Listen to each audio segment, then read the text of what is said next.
Hola, buenas tardes. Vamos a empezar con la sesión de la tarde de nuevos desarrollos y pido disculpas porque voy a tener que salir a las 6 menos cuarto, pero Celia seguirá en la sesión moderándola, ¿vale? Porque tengo que coger el avión a última hora. Vamos a recibir a Cristina Igrexa, que nos va a presentar la cartografía de uso, ocupación del suelo para Portugal continental, ZOS, CLC y productos Copernicus.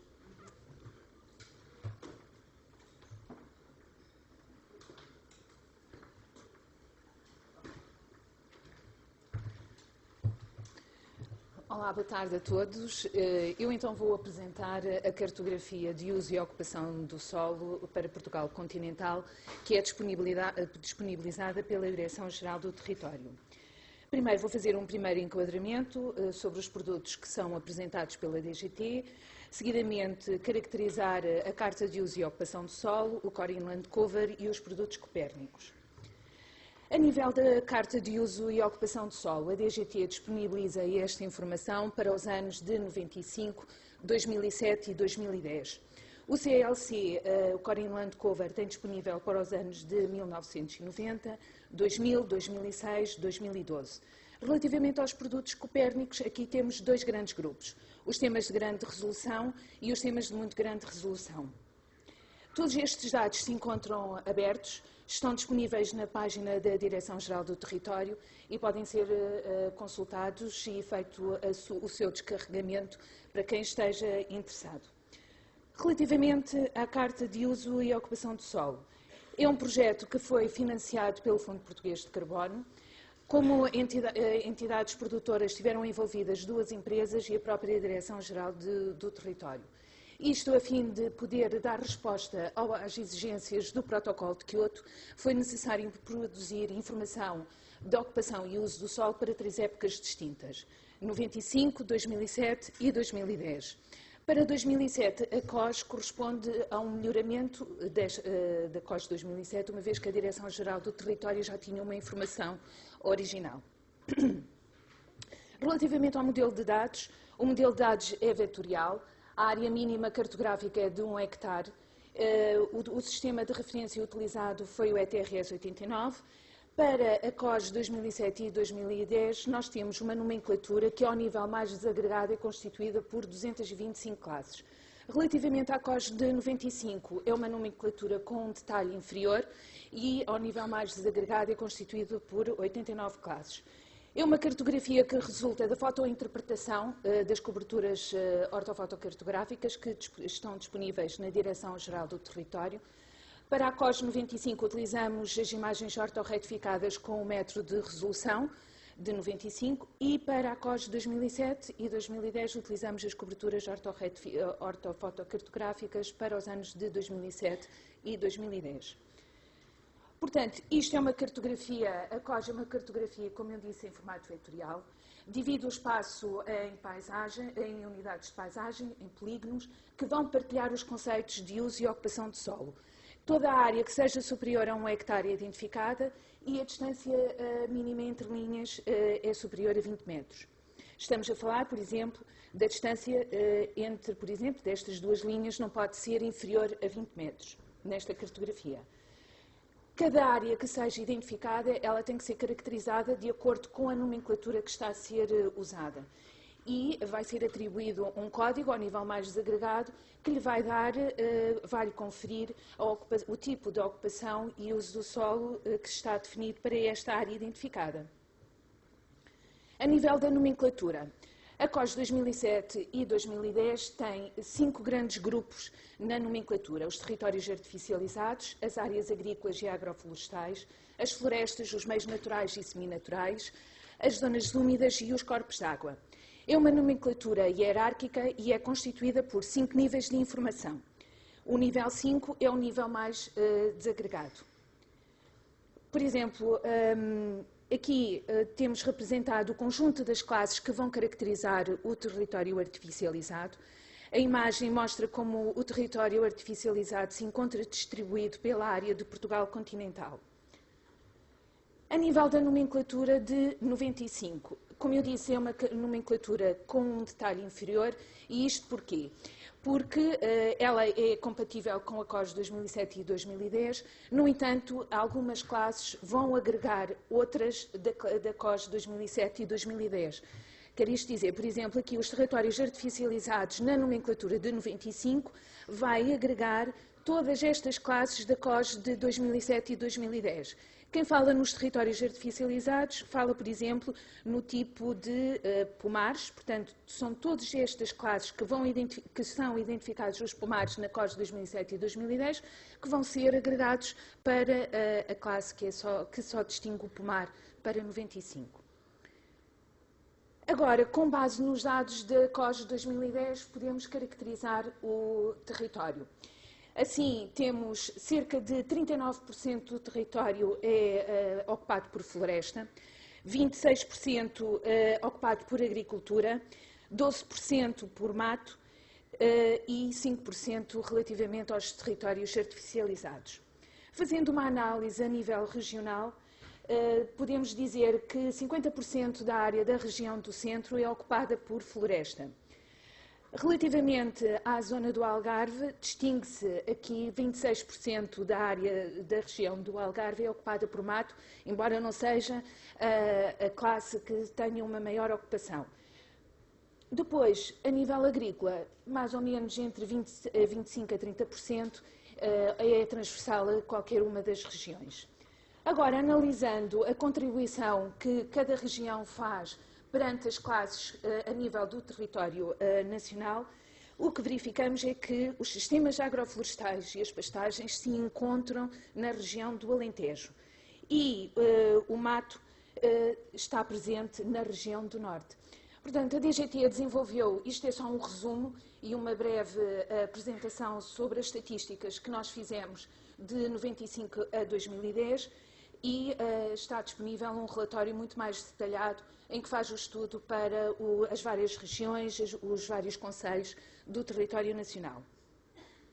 Neste momento, a DGT encontra-se a produzir a COS 2015. Ela também está a ser produzida com base na fotointerpretação das coberturas ortofotocartográficas de 2010 e de 2015. A nomenclatura que está a ser usada é ligeiramente diferente, embora seja compatível com as versões anteriores. Estão constituídas aqui 9 grandes grupos, 9 megaclasses, e que ao todo prefaz 49 classes. As especificações técnicas que descrevem a nomenclatura, as correspondências entre as 3 versões da COS, a descrição das classes, está disponível na nossa página, pode ser consultada para quem estiver interessado.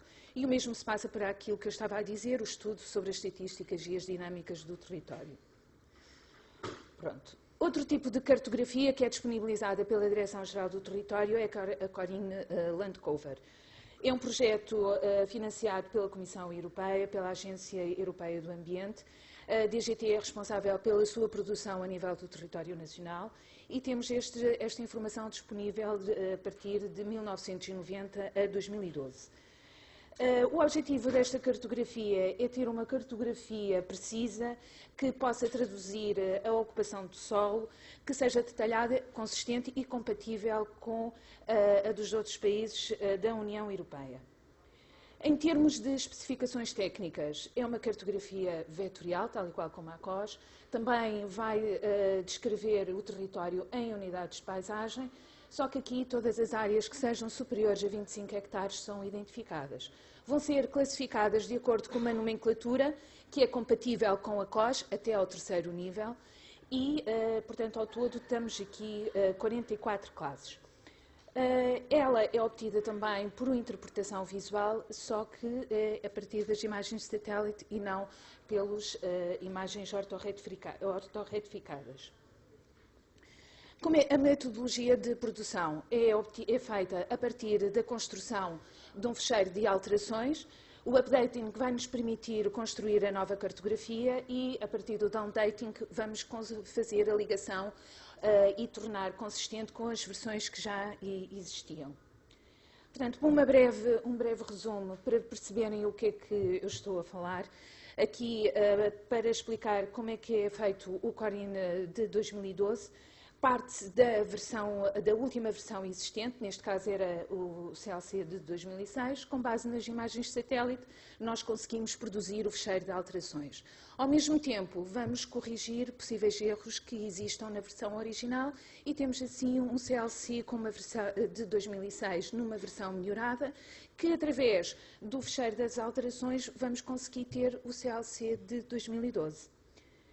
Esta é uma imagem, como vocês podem ver, de 2006, que quer transmitir o território artificializado, e aqui é o crescimento urbano, e a azul corresponde aos polígonos de alteração que foram identificados em 2012.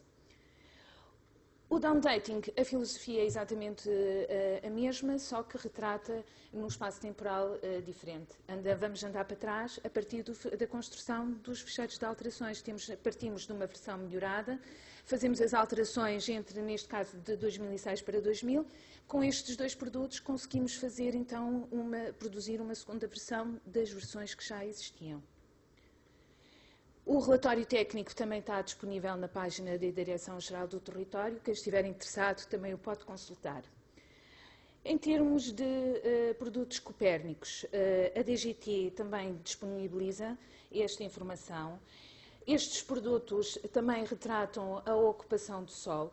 Foram criados pela Agência Europeia do Ambiente e têm como objetivo complementar a informação de ocupação e uso do solo já existente, nomeadamente o Corin Land Cover. E aqui nós temos dois grandes grupos. Os temas de grande resolução, High Resolution Layers, que são mapas em formato raster. O tamanho do pixel é de 100 metros e está disponível para os 39 países da Europa. Os temas de muito grande resolução são mapas no formato vetor. A área mínima é de meio hectare e de 0,25 hectares e vai caracterizar zonas específicas ou particularmente sensíveis. Não temos para o território todo. Para este produto apenas temos cartografado 20% do território nacional.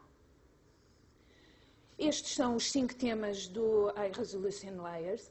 Eles são obtidos a partir da interpretação visual de imagens de satélite, que foram as mesmas que foram utilizadas para a produção do CLC de 2012. O grau de impermeabilidade de 2012 é o primeiro produto que eu vou retratar. Aqui, portanto, este produto tem como objetivo retratar o material impermeável do tipo urbano e as infraestruturas de construção.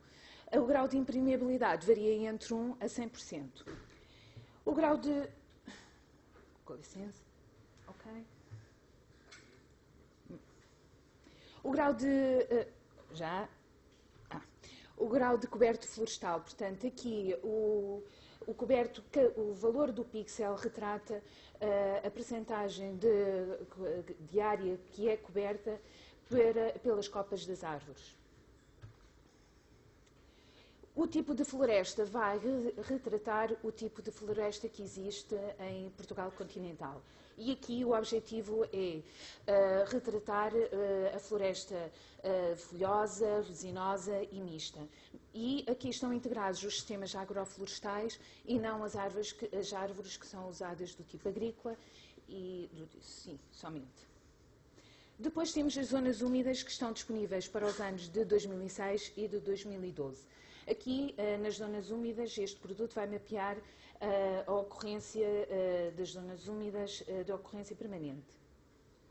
Os corpos de água, de 2006 a 2009 a 2012, são os produtos que a DGT tem disponível. Depois, os temas de muito grande resolução.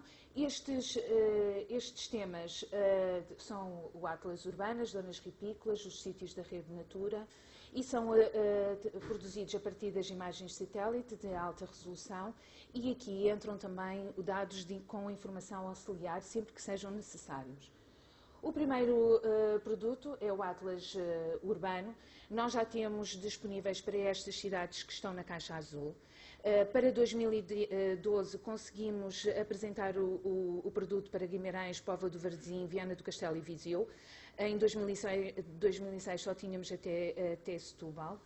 Esta cartografia, portanto, tem a área mínima para as áreas urbanas é de 0,25 hectares e para as zonas rurais temos uma área mínima de 1 hectare. Estão presentes 27 classes. Para fazer uma maior caracterização do tecido urbano, utilizamos aqui também outros dados auxiliares, como a rede viária, serviços, que vão ser obtidos a partir de mapas das cidades locais, de descarregamento de mapas dos serviços de mapas online. Portanto, há aqui uma série de informação auxiliar que vai permitir caracterizar a área urbana. Depois, as zonas ripícolas. As zonas ripícolas de 2012, elas caracterizam, a área mínima é de meio hectare, o número de classes que estão presentes é de 79, exatamente. Depois temos os sítios da rede Natura. Portanto, os sítios a rede Natura 2000 é uma rede ecológica para o espaço comunitário da União Europeia e foi resultante da implementação de uma diretiva com a finalidade de assegurar a longo prazo as espécies e os habitats mais ameaçados na Europa. E, portanto, aqui era importante que o espaço europeu estivesse todo coberto com as imagens de satélite, por forma a que pudéssemos ter cartografia toda coberta para Portugal continental. Não é o caso, apenas conseguimos ter neste momento caracterizado o Douro Internacional. Os documentos técnicos encontram-se disponíveis na página da DGT. Quem estiver interessado pode consultar. E esperemos até ao final do segundo semestre podermos também ter disponível a informação da COS de 2015, que achamos que também é bastante importante. Pronto, é tudo e muito obrigada.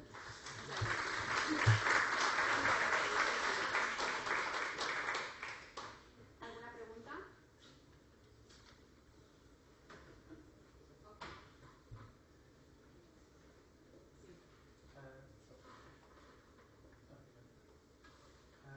Obrigado pela apresentação. Meu negócio também. Grande parte destes produtos. Não se ouve. Não está ligado.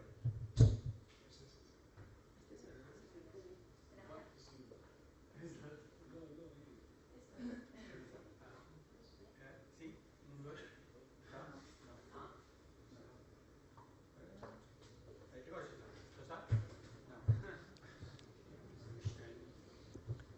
Está vermelha. Fala. Ahá! Boa tarde, no grosso de Demos. A taxa de atualização, ou a atualização dos produtos COS e os produtos do Core Inland Cover não poderia ser melhorada, ou seja, grande parte destes produtos são feitos com base em interpretação visual. Se houvesse métodos automáticos de classificação, não sei, pronto, provavelmente o problema aí é a acurácia ou a precisão. Mas vocês equacionaram, já experimentaram, já fizeram testes de estudo sobre a utilização de métodos automáticos para a classificação? Sim, talvez depois a apresentação do meu colega Hugo vá dar resposta àquilo que me está a questionar. Mas posso lhe adiantar que, por exemplo, para a COS de 2015, nós já utilizamos um pouco essa metodologia para nos ajudar a detectar as alterações para 2015. E foi com a ajuda dessa detecção automática nós que vamos encontrar as possíveis alterações entre a COS de 2010 e a COS de 2015. Pronto, já é uma filosofia que está implementada na COS de 2015, embora ela seja sempre feita pela interpretação visual das imagens ortorrectificadas. Essa metodologia vai beneficiar encontrar as possíveis alterações para o ano em que estamos a fazer a produção dos dados. Porque eu vejo isso como uma possibilidade para tentar diminuir o tempo entre as diferentes atualizações dos produtos. Pois, o mesmo, por exemplo, posso lhe dizer que a produção começou este ano e pretendemos disponibilizar já no final do semestre de 2018, do primeiro semestre de 2018. Portanto, já é um grande avanço também.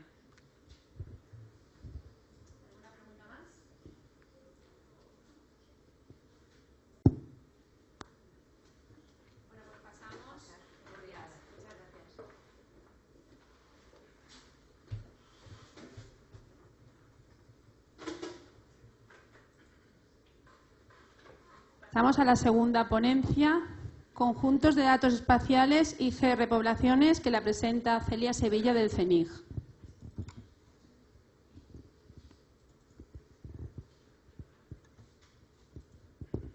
Buenas tardes. Mi nombre es Celia Sevilla, soy del Centro Nacional de Información Geográfica y hoy os voy a presentar lo que estamos haciendo en el Instituto Geográfico en cuanto a la información geográfica de referencia de poblaciones, tanto la situación actual como la situación futura. Esta presentación la tenía que hacer mi compañero Eduardo Núñez, pero bueno, como no ha podido asistir, me lo han encargado a mí, así que luego intentaré responder de la mejor manera posible a las preguntas. Bueno, todo sucede en algún lugar, ¿no? Y esos lugares hay que referenciarlos, los tenemos que dar una posición. Y para eso necesitamos información geográfica de referencia. Necesitamos información lo más precisa posible. La información geográfica de referencia, como ya se ha contado tanto para la hidrografía, para red de transportes, en este foro pues es información oficial que va a servir para que cualquier usuario y aplicación pueda referenciar sus datos. ¿Y qué características tiene? Pues que proporciona una localización precisa, sin ambigüedades, posibilita la combinación de datos. Si hacemos los datos a una alta resolución, pues conseguimos que la combinación de capas sea exacta y podemos combinarlas de la mejor manera posible. Además, estos datos tienen que ser sostenibles en el tiempo y tienen que tener todo un plan de mantenimiento. Además, los datos tienen que ser producidos por una fuente oficial que tenga mandato legal para hacer los datos. En cuanto al contexto de las poblaciones, son muy importantes a todos los niveles, a nivel global, a nivel europeo y a nivel nacional. A nivel global, dentro del Comité Técnico de Gestión de Información Geográfica de las Naciones Unidas, se han definido dos conjuntos de datos esenciales, que son las edificaciones y los asentamientos. A nivel de ISPIRE, a nivel europeo, es verdad que no hay un grupo como tal de poblaciones, pero sí que está relacionado con otros temas, como pueden ser las edificaciones, los usos del suelo, las unidades estadísticas. Y luego, pues a nivel nacional, sí que la LISIGE, en el marco español, sí que se ha definido un grupo que es el de entidades de población. Y por eso en el Instituto Geográfico Nacional estamos haciendo lo que denominamos poblaciones o asentamientos. Para hacer estos datos, lo primero que hemos hecho ha sido reunirnos con los usuarios. ¿Qué necesidades tienen los usuarios? Y con ello hemos generado unas especificaciones de datos. Con esas especificaciones lo que pretendemos es obtener los asentamientos a la máxima resolución posible y de la manera más automática. Para ello nos basamos en las líneas de catastro, para hacer esos automatismos que nos den el contorno de las poblaciones. Y además estos datos los vamos a poner a disposición de los usuarios pues, por medio de servicios y del centro de descargas. ¿Qué son las poblaciones? Pues entendemos por poblaciones aquella delimitación del territorio donde tiene lugar la actividad humana, ya sean urbanizaciones o pueden ser zonas de equipamiento, como pueden ser hospitales o zonas industriales, ¿vale? Todo eso es lo que vamos a recoger en las poblaciones. ¿Y para qué va a servir esta información? Pues esta información va a servir para hacer estadísticas, para el Instituto Nacional de Estadística, que puede tenerlo como una unidad de población. Puede servir para correos, va a servir también para las direcciones postales, para el catastro, para hacer planificación territorial, porque es donde está la población, a todos los niveles, a nivel regional, local y, por supuesto, pues para hacer cartografía. Es importante la población y por eso también se recoge en Copernicus. Ahí tienen un enlace donde pueden ver el mapa de asentamientos de población europeo, que en este caso es un raster que nos identifica la población. Para hacer las especificaciones de datos de poblaciones, como decíamos, en ISPIRE no hay un tema concreto como tal. Entonces, ¿qué es lo que hemos hecho? Hemos cogido aquellos temas con los que se relacionaba, que eran las unidades estadísticas, los nombres geográficos y los usos del suelo. Dentro de los nombres geográficos, pues, la clasificación de datos de lugares poblados. Y qué hemos hecho ha sido generar unas clases relacionadas con estas, que son las clases de asentamientos, y son las que hemos definido en las especificaciones de datos que pueden encontrar en este PDF. ¿Y qué es lo que se define? Pues bien, el Instituto Nacional de Estadística cubre el territorio con municipios. Esos municipios están cubiertos por entidades de población. Las entidades de población pueden tener un núcleo de población o pueden tener varios.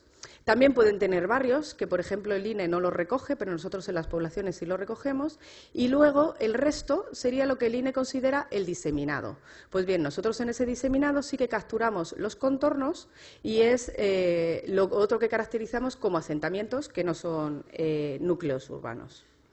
Entonces, ¿qué es lo que vamos a tener en la base de datos? En la base de datos tenemos un catálogo en el que identificamos un ID de una población con su nombre sacado de los nomenclator geográficos, del nomenclator geográfico nacional y de los nomenclatores estadísticos y de las comunidades autónomas, y a estas poblaciones les asignamos el código del INE si es que existe. Luego tenemos las geometrías del parcelario del catastro y mediante agregación de estos parcelarios conseguimos la envolvente. Y esto es lo que nosotros consideramos poblaciones o asentamientos, a los que les damos el código del INE si lo tienen y un nombre basado en nomenclatores oficiales. Además, dentro de esas poblaciones podemos diferenciar usos. En este caso está representado en rojo lo que sería el uso residencial, en azul la zona de servicios, aquí pone esta zona como abandonada o esta como zona industrial.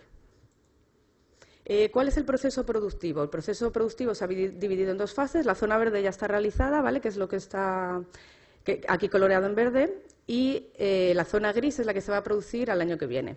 Estas zonas se han dejado para el final, en el caso del País Vasco y de Navarra, porque tienen un catastro diferente, y en el caso de Galicia, Asturias y Canarias, pues porque tienen peculiaridades en la manera de distribución de sus poblaciones y eran más complejas, por eso se han dejado para una segunda fase. Se ha automatizado al 70% la producción de estos entornos a partir de agregación de las parcelas del catastro, y se ha identificado con fuentes oficiales. El criterio es homogéneo y común para todo el territorio español y tenemos previsto terminarlo en marzo de 2016. Como decía, ¿qué es lo que hacemos? Pues tenemos una serie de parcelas en las que el INE le da un código y se sabe del uso, ¿no?, si es industrial, residencial. Entonces, todo lo que tiene el mismo código se agrega, se obtiene el límite a partir del catastro y se le asigna un nombre del nomenclator oficial, del nomenclator del INE o de los nomenclatores de las comunidades autónomas. Entonces, con esto tenemos el contorno, con su nombre y con su código. Y esto es lo que tenemos en las poblaciones. Y una aproximación a lo que serían las entidades de población, que no tienen un límite como tal fijo en el INE. Y luego, por otro lado, para cada parcela catastral, pues a su referencia le asignamos el código de la población, el nombre geográfico y el código del INE. Para hacer esto, se ha montado un entorno de desarrollo con Python sobre QGIS para hacer la revisión de los datos y lo que es la edición. Y luego, para todo el tema de los automatismos, se ha hecho con FME, lo que es hacer el límite a partir de los límites parcelarios, y también con procesos en ArcGIS Pro y en Python. ¿Cuál es el mantenimiento? Pues bien, el mantenimiento de los núcleos urbanos, que consideramos que es la información más importante, se tiene pensado actualizar una vez al año. Junto con las actualizaciones que haya, pues del catastro, del Instituto Nacional de Estadística y de los nombres geográficos, porque lo consideramos la información fundamental. Y el resto, pues que serían las zonas residenciales, zonas industriales de otros usos, eso se va a actualizar cada 3 años. La precisión es en torno al metro y, como decía, la automatización es del 70%. Y se va a tener lugar una actualización coordinada a nivel nacional, regional y local. Y la estrategia que se sigue es como en el resto de los IGRs, de la información geográfica de referencia, se sigue una estrategia de abajo arriba. Se obtienen los datos a la mayor resolución y luego el resto de productos se obtienen por generalización.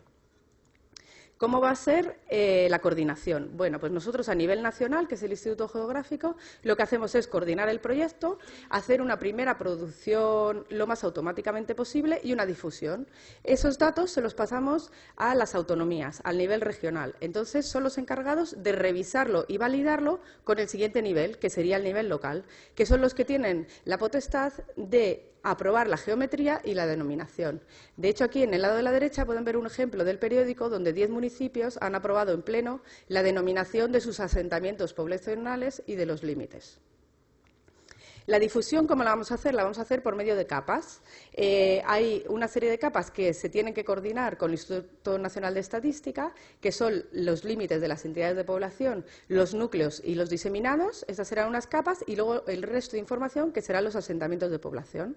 Y estos datos se van a poner a disposición en el centro de descarga del CENIG, y luego, pues, mediante otros servicios de descarga, como son los servicios SATOM, servicios WFS y luego servicios de visualización WMS.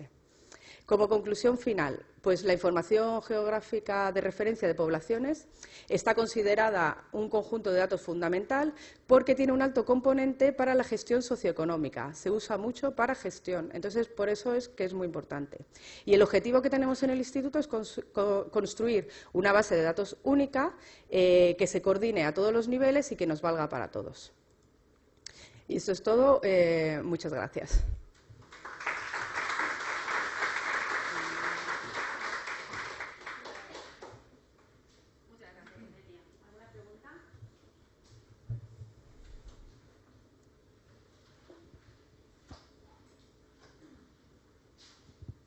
Disculpa, llega un poquito tarde, pero he visto que gran parte ya tenéis procesada de lo que es España por comunidades. ¿Cuándo tenéis previsto que las comunidades nos reviertan esa información, o sea, hacer el feedback? Pues estará terminado en marzo de 2018. Entonces, los servicios está pensado crearlos a partir de mayo. Entonces, me imagino que para el primer semestre del año que viene estarán disponibles. De todas formas, si los quisieras tener antes, porque tu comunidad ya está hecha, pues habla con Eduardo, que es el encargado del proyecto, y seguro que te los puede proporcionar para que los vayas viendo. Incluso ya empezáis la coordinación y la edición de los datos. Vale.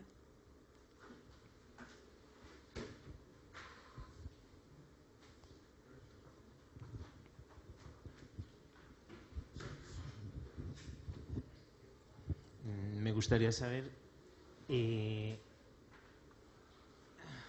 envolvente si está calculada a partir del censo de viviendas, ¿de qué año? La envolvente que calculáis alrededor de las poblaciones. Los detalles técnicos los desconozco, es mejor preguntar a Eduardo. Y De todas formas, se hace a partir de la última versión de las parcelas del catastro que hay. Lo que sí que sé, que si es en zona urbana, si es un núcleo de población, se coge el límite de la construcción, y si es en parcela rústica se coge el límite de la parcela, y me imagino que será el de la última versión, puesto que los datos los capturan directamente del catastro. Entonces me imagino que la última versión que tenga el catastro es con la que se hace el límite. tiene que estar coordinado con el censo de viviendas, entiendo. Entiendo que sí. Y el censo de viviendas, bueno, se lo preguntaré a Eduardo. Pregúntale ¿no? a Eduardo mejor los detalles técnicos. Porque el censo de viviendas se piensa, bueno, no sé si lo sabéis, pero ¿se piensa seguir haciéndolo en los próximos años? Vosotros Sí, que esto, estáis más en contacto con el INE, no sé si se sigue pensando hacer eso o no. Es que nos había llegado, pues, un poco en una conversación informal que el INE no tenía intención de seguir actualizando el censo de viviendas. No sé si sabéis algo.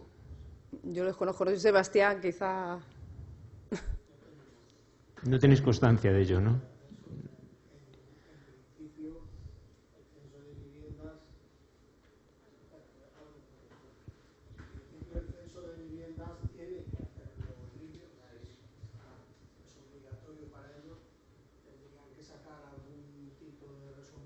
Decreto, alguna figura legal para no hacerlo. Por ahora, que yo sepa, no hay nada. Pero bueno, no lo puedo asegurar. Una conversación que nos ha llegado de manera informal y quería saber si tenía manos a avisarlo. Sí, no, está, y además la envolvente está basada en el catastro más la base de redes de transporte para meterla toda la red viaria. Está contrastado con censo de población. Sabes que en el último censo de población se asignaron coordenadas a las distintas viviendas, a las distintas unidades, y contrastado con eso. Con el censo de viviendas, no. Vamos, no me atrevo a asegurarlo porque Eduardo ha ido mejorando el procedimiento y a lo mejor ha metido también un cruce, un contraste con el censo de viviendas, pero no me consta. Yo creo que no.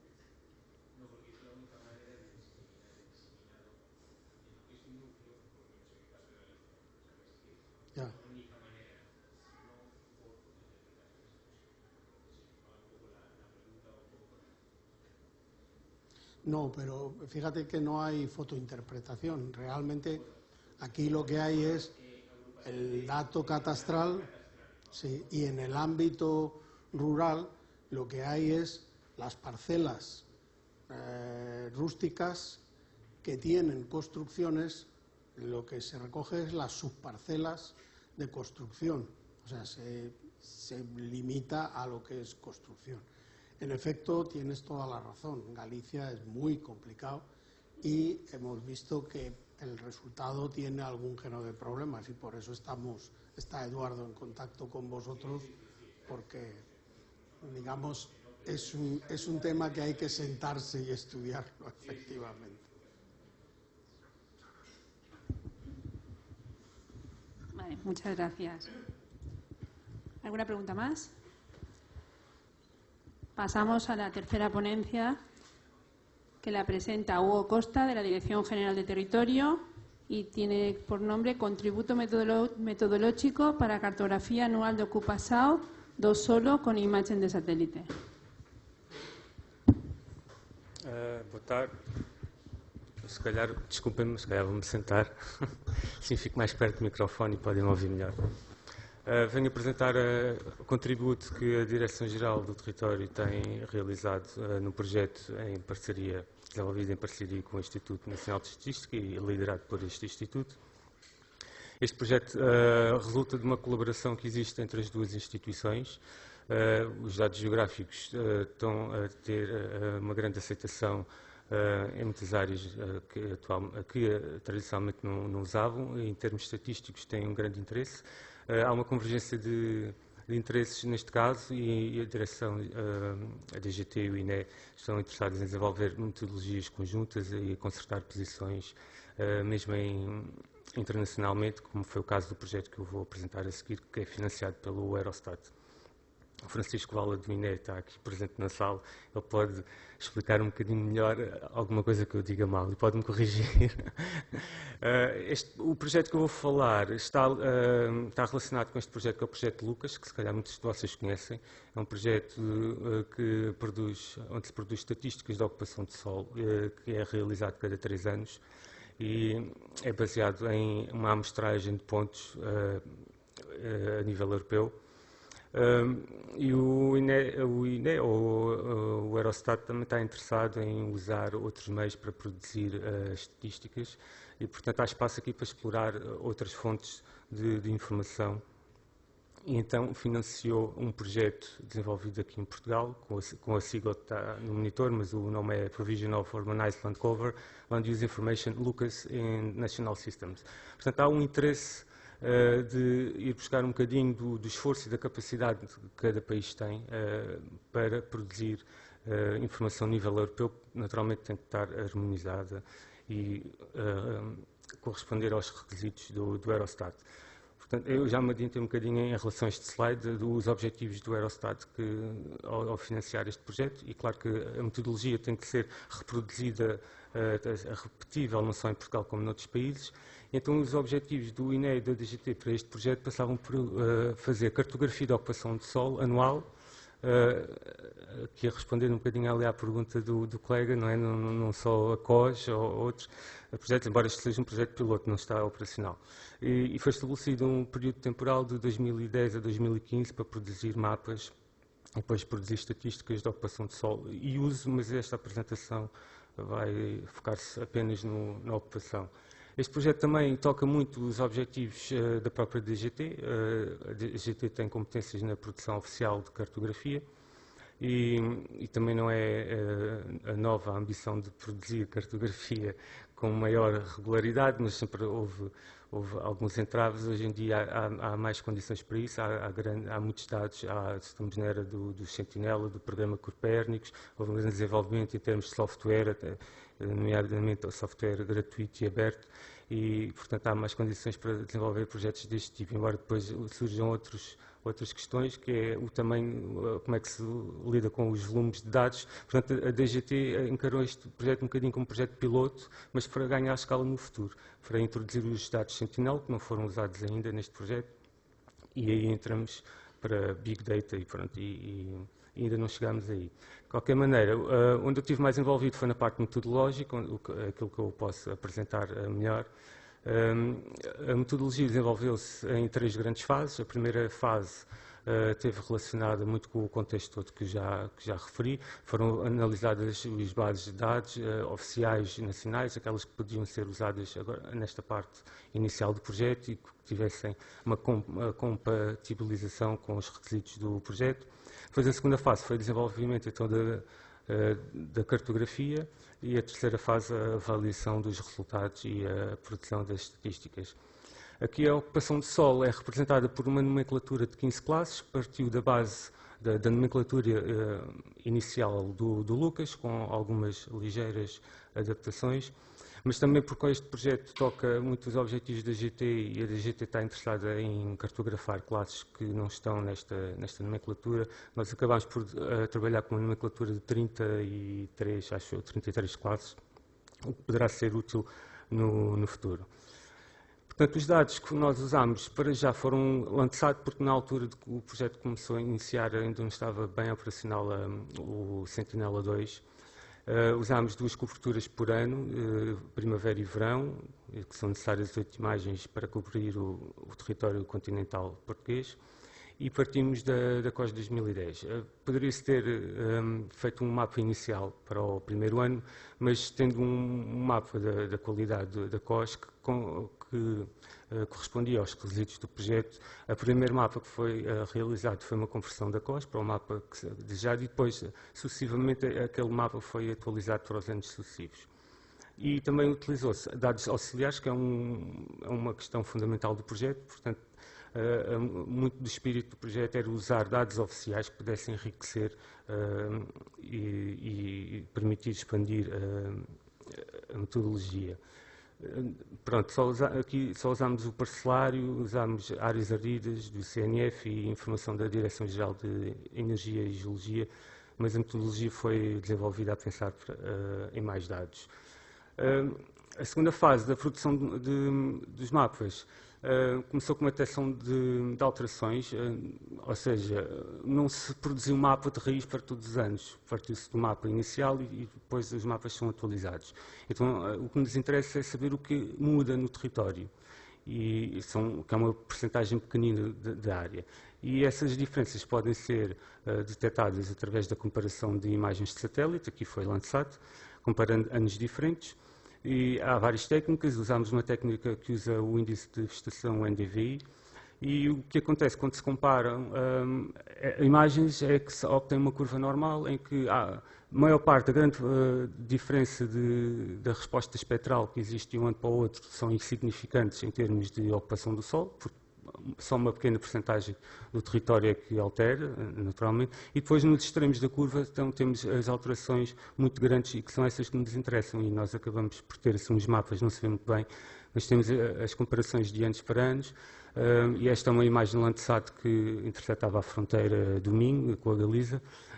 O branco significa que as alterações foram pequenas e depois salpicada aparecem muitas áreas coloridas que indicam então onde houve as alterações espectrais e são as áreas potenciais de alteração da ocupação do solo.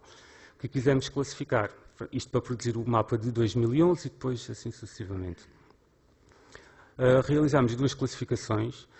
A primeira é uma classificação tradicional, no sentido de ser supervisionada, como é realizada tradicionalmente na detecção remota. Como é supervisionada, temos que treinar classificadores, temos que recolher uma base de treino e o mapa mostra os pontos, a localização dos pontos. Os pontos têm uma referência temporal, há pontos que puderam ser usados vários anos, há pontos que só puderam ser usados para treinar num específico ano. E aqui ainda não trabalhámos com as classes finais que queríamos no mapa. Eram 15, as classes de trabalho eram 30, mas as classes finais para as estatísticas eram 15 classes. Trabalhámos com classes, digamos, espectrais. E esta primeira classificação dava-nos um primeiro indício do que é que está a acontecer no território. Não sendo uma classificação final, era preliminar. Aqui fomos usar alguns classificadores que têm sido desenvolvidos em áreas muito associadas à detecção remota, no machine learning e associadas a essas áreas, e então usámos redes neuronais, random forest e support vector machines. Fomos buscar um bocadinho dos métodos que têm sido desenvolvidos para depois fazer um classificador mais robusto, uma quarta classificação, que será uma classificação combinada. Esta classificação dá-nos já, digamos, um mapa, mas não será ainda um mapa, mas do território completo, de todo o território. Mas nós fizemos uma segunda classificação, que é uma classificação por regras, e então aqui é nesta fase que se produzem mapas com as 15 classes finais. E é uma classificação que abrange toda a informação. Portanto, isto são regras escritas linha a linha. É uma classificação que olha ao mapa que vai ser atualizado, olha a nova classificação e introduz regras do tipo if, then else, regras lógicas. Por exemplo, corte florestal pode ser facilmente detectado, porque se uma floresta for classificada como solo nu, possivelmente foi um corte florestal. Pronto, e este tipo de lógica é introduzida aqui. E depois é fundamental introduzir aqui também a informação auxiliar que foi usada. Aqui podem ser introduzidas alterações de solo que não são detectadas do ponto de vista espectral, e pescando ao parcelário ou pescando essa informação a outras bases de dados oficiais. Então, aqui a tabela resume apenas como é que cada das classes de trabalho com a correspondente classe de ocupação de solo desejada, como é que foram classificadas. Algumas foram só com uma base espectral, poucas, outras com uma regra, com informação auxiliar. Pronto, e aqui isto também serve, este slide, para referir que cada classe de ocupação de solo pode ter uma metodologia específica. Pronto, e aqui esta classe é importante porque aqui cada país pode adaptar a sua metodologia. Este foi um projeto piloto para Portugal, mas depois, ao adaptar para outros países que têm dados diferentes e têm paisagens diferentes, podem escrever regras diferentes, introduzir dados diferentes, etc. No fim, esta classe teve que existir uma classe de generalização, digamos assim. Porque todo aquele processamento até aqui foi em base raster, por partir das imagens de satélite, mas o que era desejado no projeto era um mapa vetorial com uma unidade mínima de 1 hectare. Portanto, todas aquelas alterações que foram classificadas foram convertidas para formato vetorial, foram sobrepostas ao mapa que se queria atualizar, e depois esse mapa teve que ser atualizado para corresponder às especificações técnicas que se desejavam.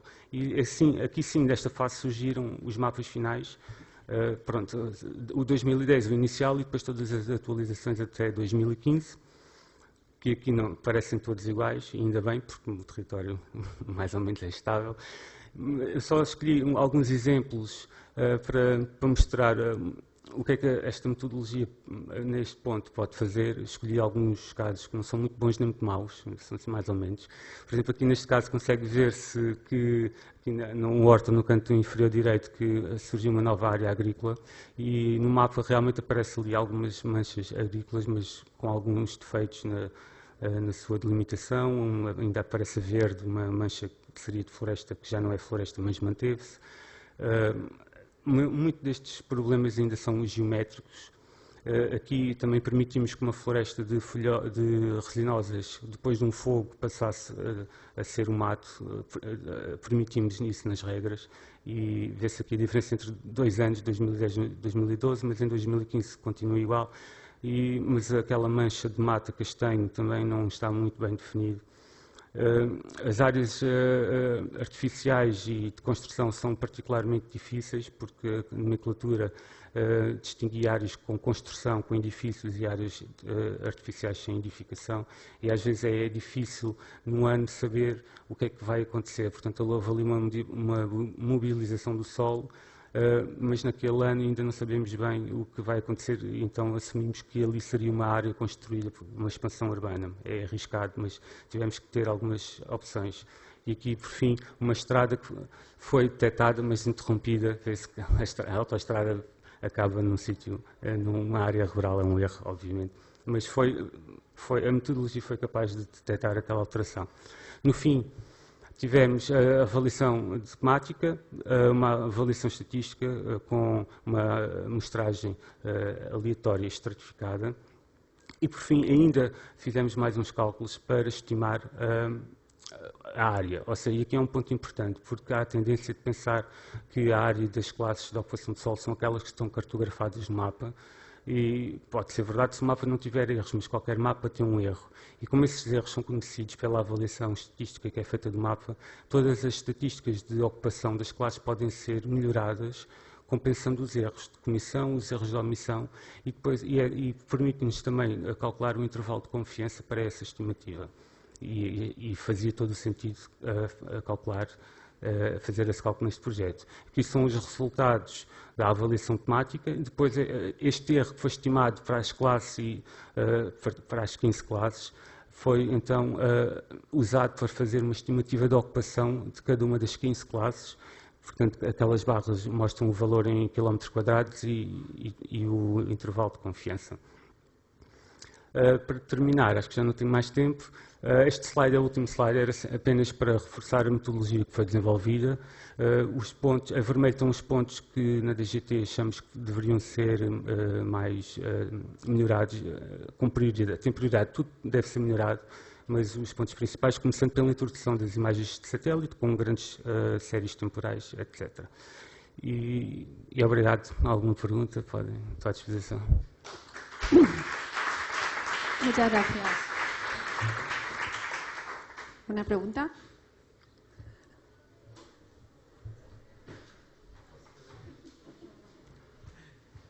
Obrigado pela apresentação também. Vem ao encontro daquilo que realmente se pedia, porque realmente isto agiliza o processo de classificação. Agilizando o processo de classificação vai haver, obviamente, uma maior dinâmica na produção deste tipo de mapas. Obviamente tem as suas falhas, a acurácia nunca vai ser aquela de uma interpretação visual, mas também os meios serão substancialmente menores. O indicador foi só o NDVI, provavelmente se utilizarem outros indicadores, conseguem ter uma acurácia maior, tipo, nesse tipo de... Sim, há muitos métodos para detectar, há muitos métodos. Nós optámos por, nesta fase, implementar um método simples, mas muito robusto, já muito testado, mas há numerosos métodos e também há a nível do pixel, há a nível do objeto, para quem está familiarizado com o que estou a falar. E todas essas metodologias podem aumentar a exatidão para não deixar nenhuma alteração de fora.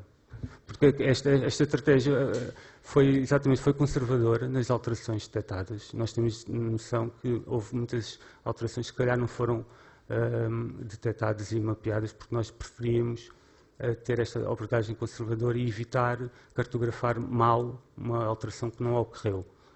Jogamos pelo seguro, digamos assim.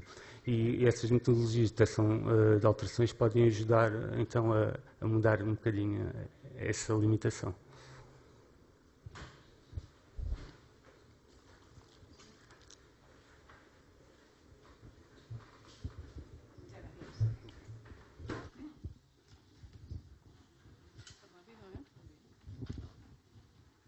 La siguiente ponencia nos la va a presentar Álvaro Bachiller, del Centro Nacional de Información Geográfica, y tiene por nombre Servicios Web de Mapas Antiguos.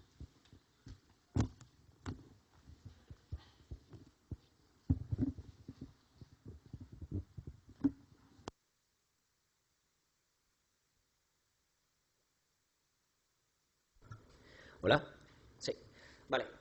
Buenas tardes. Soy Álvaro Bachiller, vengo del Instituto Geográfico Nacional y, bueno, se me ha pasado. Voy a hablar de una cosa que es poco habitual. Son servicios web de mapas que están desactualizados. De hecho, algunos de ellos los tenemos incluso guardados en el Archivo Nacional en formato papel, en sus formatos originales. Comenzaré, bueno, describiendo un poco los diferentes servicios que tenemos, las capas que tenemos y tal. Y finalmente hablaré de usos que se le dan y, sobre todo, qué haremos después de esto. Empezaré por el servicio de primeras ediciones del Mapa Topográfico Nacional. Describiré un poco, digamos, cómo va todo el servicio. Primero teníamos simplemente el MTN 50, más después, trabajando con la cartoteca y tal, fuimos añadiendo nuevos nuevos servicios.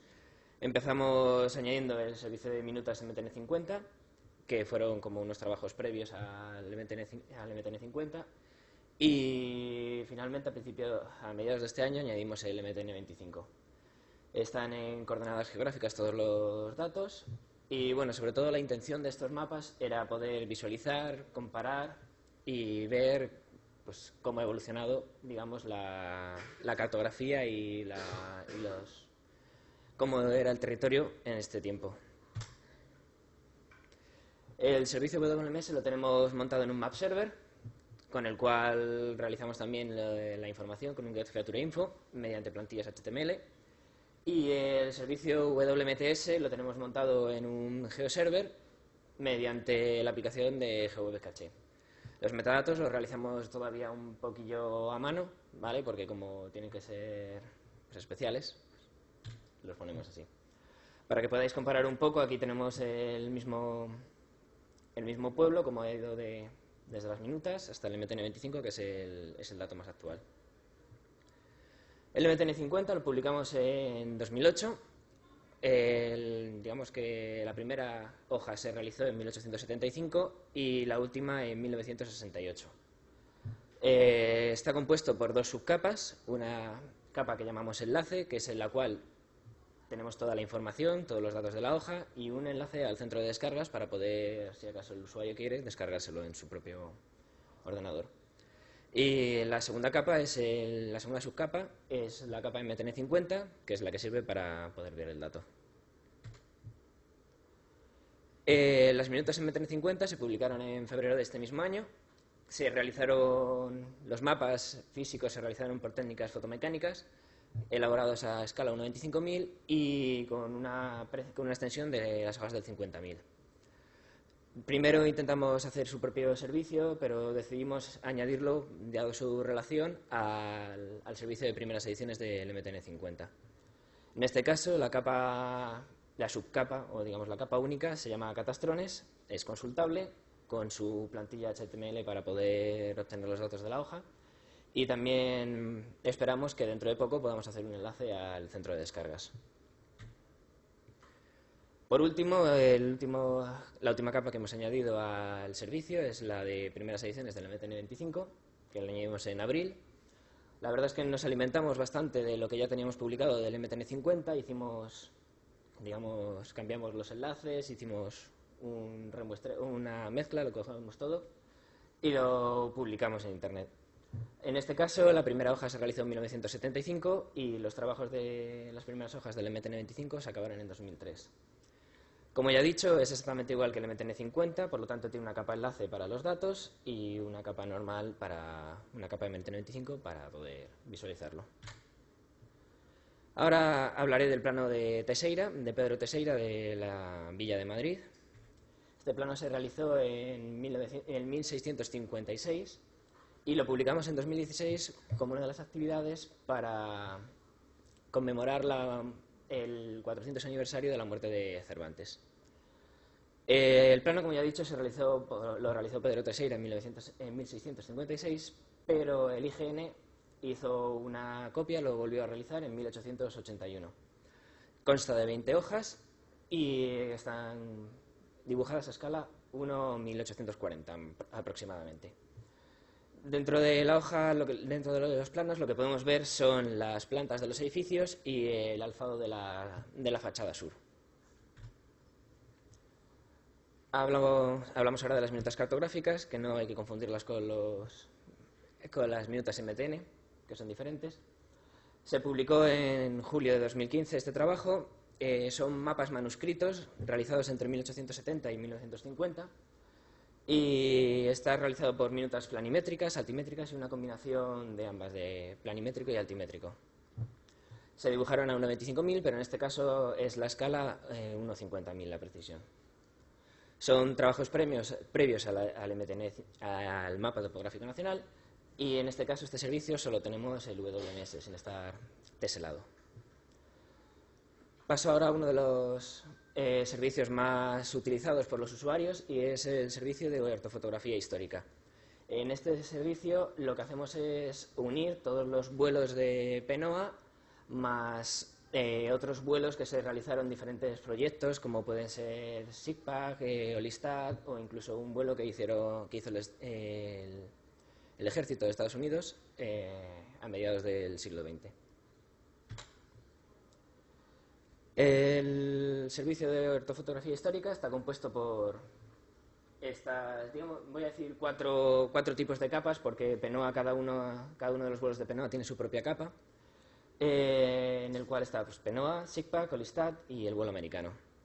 Son todo coordenadas proyectadas y es un recurso histórico que hemos visto que se utiliza mucho, sobre todo para visualización, consulta y para informe catastral. Los peritos catastrales usan mucho este servicio para poder ver desde qué año están las construcciones en las diferentes parcelas que ven, para luego aplicar, digamos, las sanciones, todo hay que decirlo, pertinentes si acaso de no haber sido declarado.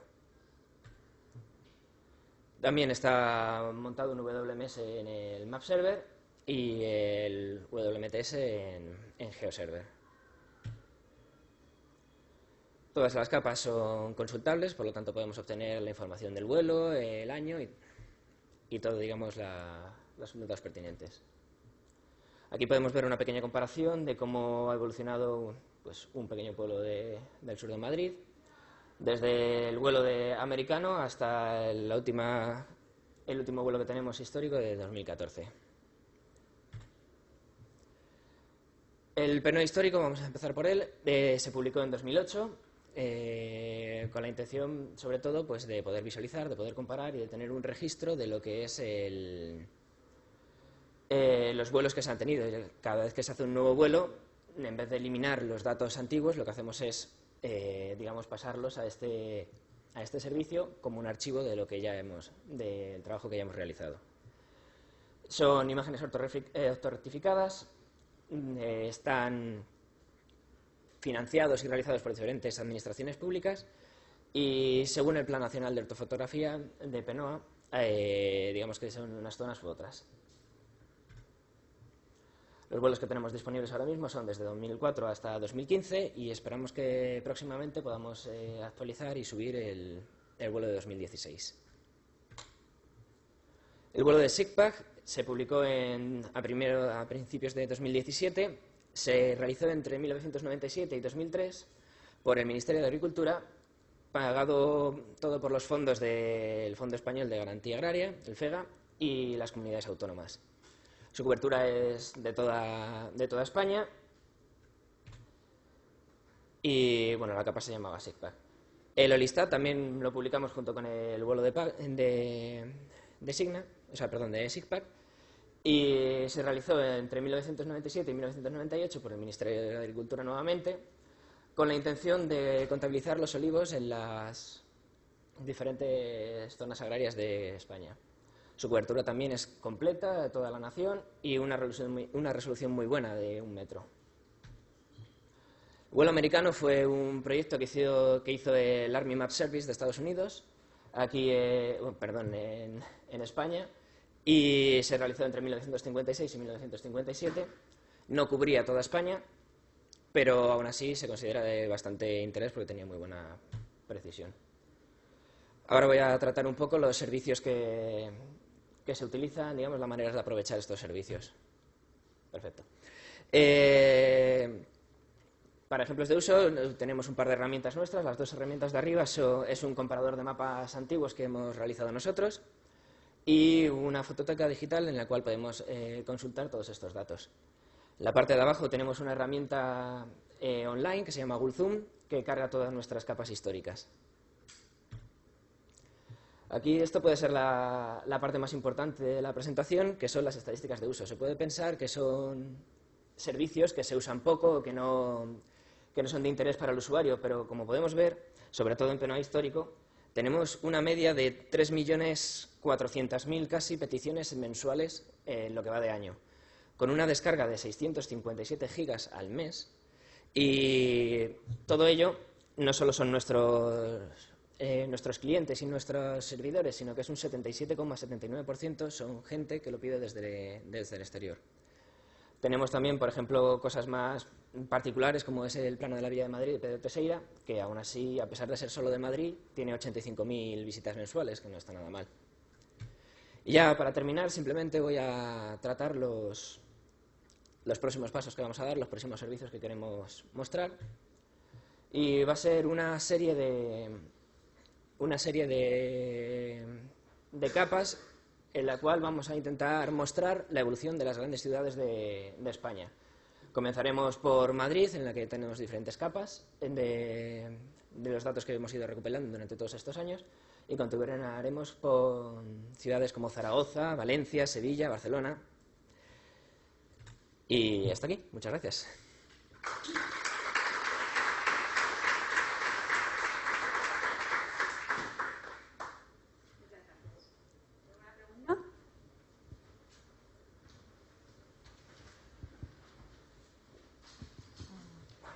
Por favor, essa informação que estava em papel estava toda no mesmo organismo ou vocês tiveram imenso trabalho a andar a fazer a coleta, digamos, a recolha dessa informação por vários organismos?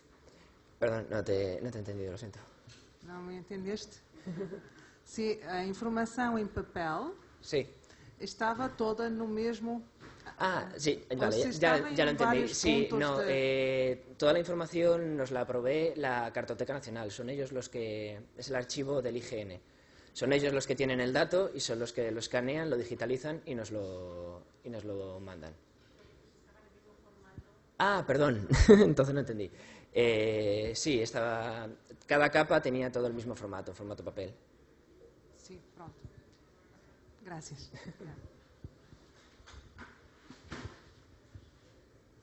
Bueno, en lo que ha expuesto él hay cartografía a papel, que es fundamentalmente de la cartoteca del Instituto Geográfico Nacional, pero están también las ortofotografías que son digitales, por supuesto. Son digitales y que es colaboración, por ejemplo, las ortofotografías, el vuelo americano, que hay vuelo americano del 56-57, incluso del 45-46, eso nos lo ha aportado el Centro Cartográfico y Fotográfico del Aire, el Ministerio de Defensa de España, que es quien tiene ese vuelo.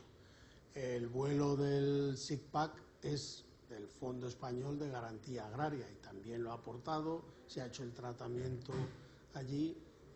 En los vuelos históricos está el vuelo nacional, que fue un vuelo que se hizo por los años 80, y que colaboraron el Ministerio de Agricultura, el Instituto Geográfico, el Catastro. Hay una serie de vuelos que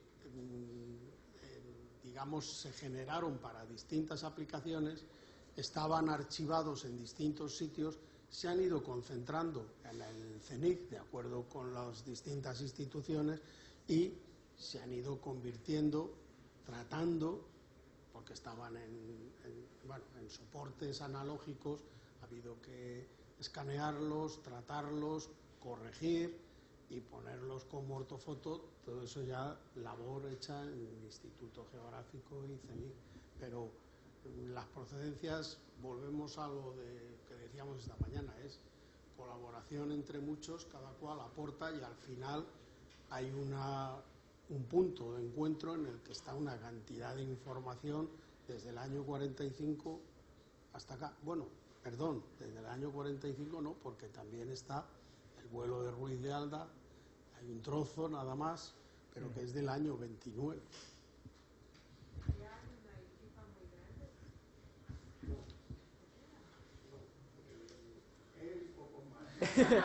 Somos dos personas.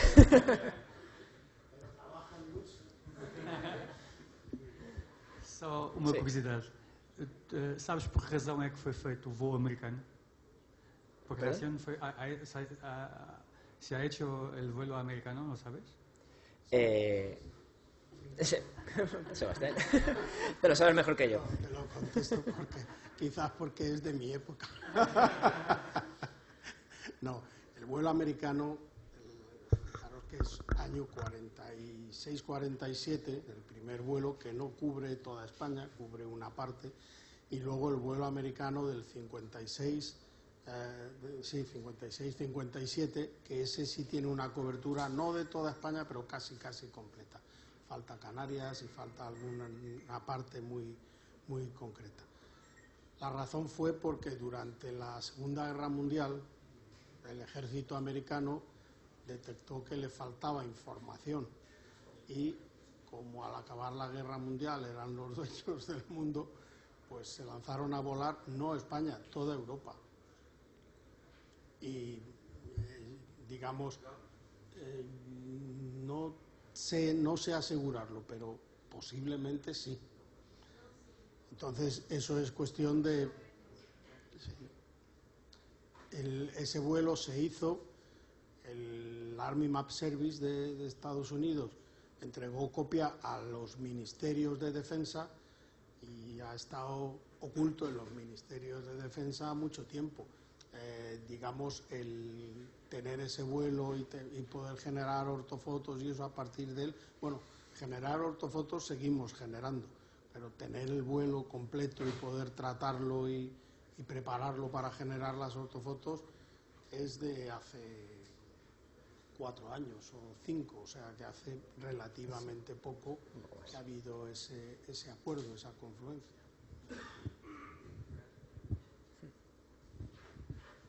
¿Alguna pregunta más? Venga, Celia. Bueno, como Eloína se tiene que ir, la voy a sustituir yo moderando la sesión. Vamos a dar paso a la siguiente presentación, que corre a cargo de Nuno Grosso, de Deimos, y nos va a hablar sobre el desarrollo de infraestructuras web en la nube para el acceso, visualización y procesamiento de datos geoespaciales.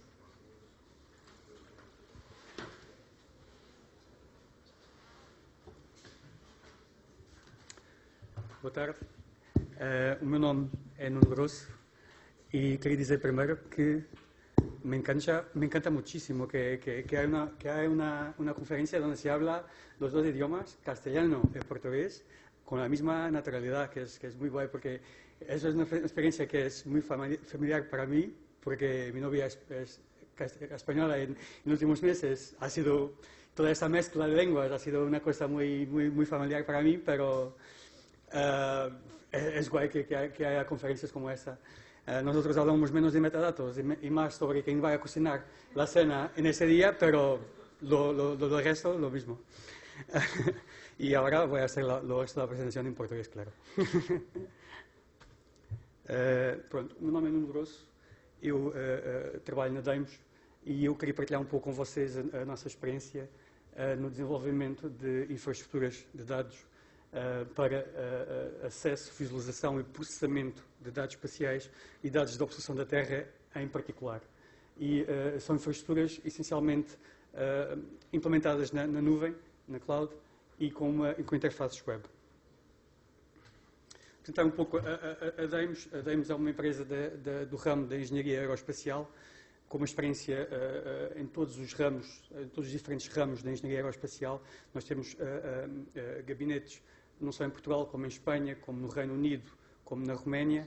Temos 15 anos de experiência e essa experiência deu-nos uma visão muito transversal da engenharia aeroespacial e permitiu-nos agora, atualmente, ter a experiência necessária para desenvolver sistemas com base em satélites que vão desde o planeamento das missões até à utilização das imagens de satélite.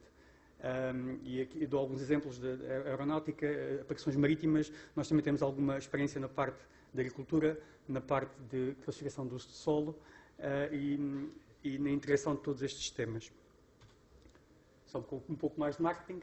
Realmente, o nosso core business é realmente o espaço.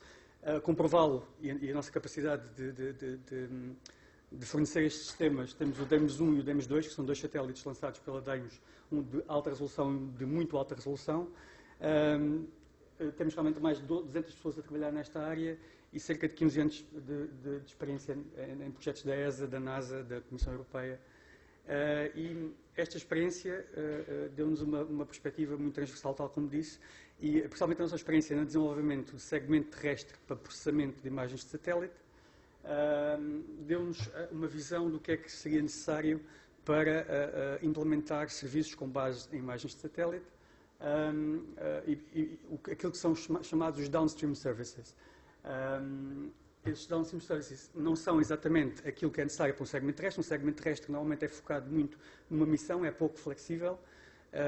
Os serviços precisam de requisitos muito mais flexíveis e nós tentámos começar a implementar este tipo de infraestruturas com base em infraestruturas de cloud e com interfaces web para processamento massivo de dados, e isso é cada vez mais um requisito das comunidades, principalmente quando temos dados como os Sentinel e os Copérnicos, que geram quantidades massivas de dados muito difíceis de gerir em ambientes desktop. Então, um bocadinho quais são os principais requisitos necessários para implementar um serviço com base em imagens de satélite. É, obviamente, ser capaz de descobrir e aceder os diferentes datasets que são necessários, não só os datasets, imagens de satélite, mas também os datasets auxiliares. Só forem precisos dados de validação, é preciso que eles estejam disponíveis. É necessário criar um ambiente onde se possa desenvolver os algoritmos para criar valor acrescentado sobre os dados, obviamente. Isto normalmente é o desktop com as diferentes libraries de desenvolvimento, como o Python, como o GDAL, como o QGIS.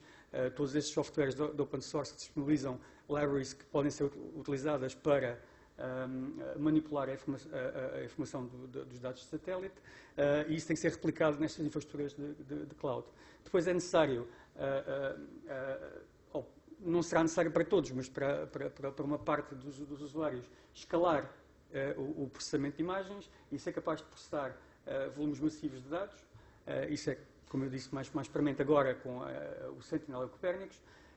E depois algumas características, alguns requisitos que não são essenciais, mas são interessantes, dar capacidade de visualização e data analytics a quem produz os dados e permitir haver um link, se possível, com os utilizadores finais desses serviços, de forma a que os serviços que estão a ser feitos respondam realmente a necessidades reais desses utilizadores finais e que realmente as decisões possam ser fundamentadas nessa informação. Como é que nós podemos ajudar a realmente utilizar a nossa experiência para desenvolver em parceria sempre com outros parceiros, porque são sistemas muito complexos e cada um dos nossos parceiros tem uma expertise diferente, e essa expertise vai desde a implementação dos diferentes componentes, como o catálogo, como os interfaces web, como os harvesters de dados. Todos estes componentes são produzidos por diferentes entidades, mas também o conhecimento temático de cada área, land use, land cover, agricultura, aplicações marítimas. Portanto, é todo um ecossistema de parceiros que nos ajudam a trazer estes sistemas de suporte, estes serviços de suporte para a criação de serviços EO. Tem este conjunto de requisitos que vem um bocadinho responder àquilo que eu vos tinha dito no slide anterior. Eu não vou agora voltar a repisá-los, digamos assim. Então, tentar explicar agora um bocadinho o nosso caminho que nós temos estado a fazer para desenvolver esta infraestrutura. Começámos em 2012 com um projeto, um H2020, que se chamava SENSIF, Sentinel Synergy Framework, que se prolongou até 2015, e onde nós ganhámos a experiência. Somos, pelo menos pelo nosso conhecimento, a primeira plataforma europeia daquilo que é chamado, que o Hugo falou sobre o Big Data. Na altura, os Sentinel ainda estavam a ser desenvolvidos, ainda não estavam em órbita, ainda não havia imagens Sentinel, mas o principal objetivo era realmente dar caminho realmente ao uso do Sentinel e ter um acesso mais fácil aos dados Sentinel para as pessoas que estavam a desenvolver os serviços a jusante. E a infraestrutura era essencialmente um catálogo que fornecia acesso aos diferentes datasets, Landsat, Envisat. No final do projeto, algum acesso a dados Sentinel, porque os dados Sentinel foram disponibilizados em 2014, se não me engano. Depois na infraestrutura cloud havia um sistema de máquinas virtuais onde era possível a cada pessoa desenvolver o seu algoritmo. Aqui havia algum suporte da parte das equipas que estavam a desenvolver o serviço com os experts desta área, porque pensar num serviço, numa infraestrutura cloud é diferente de pensar num serviço numa infraestrutura desktop. Tirar partido da paralisação é uma coisa que requer algum trabalho e nós trabalhávamos em conjunto com esses serviços para conseguir implementar o serviço compatível com uma infraestrutura cloud. Dávamos alguns toolkits de ferramentas baseadas em open source, GDAL, Python, QGIS, o Snap Toolbox, numa fase posterior. Todos estes toolkits eram facultados às pessoas que estavam a desenvolver o serviço, obviamente adaptados à realidade cloud, porque nenhum destes toolkits permite um processamento, ou está pensado para um processamento em paralelo. E nós adaptávamos o toolkit para que assim fosse. E tentávamos ao máximo ser agnósticos a nível das infraestruturas cloud na qual estávamos a implementar o serviço. Isto foi feito em desenvolvimento muito com a Terra2, que é uma empresa italiana em que os dois principais sócios são portugueses, e que foi uma spin-off que veio da ESA. Haviam 7 serviços que estavam a trabalhar connosco e que tentavam cobrir um bocadinho as áreas temáticas dos serviços copérnicos, não todos, mas alguns, estão lá enumerados. Eles testaram as capacidades do sistema, ou seja, se realmente aquilo dava resposta àquilo que eles necessitavam.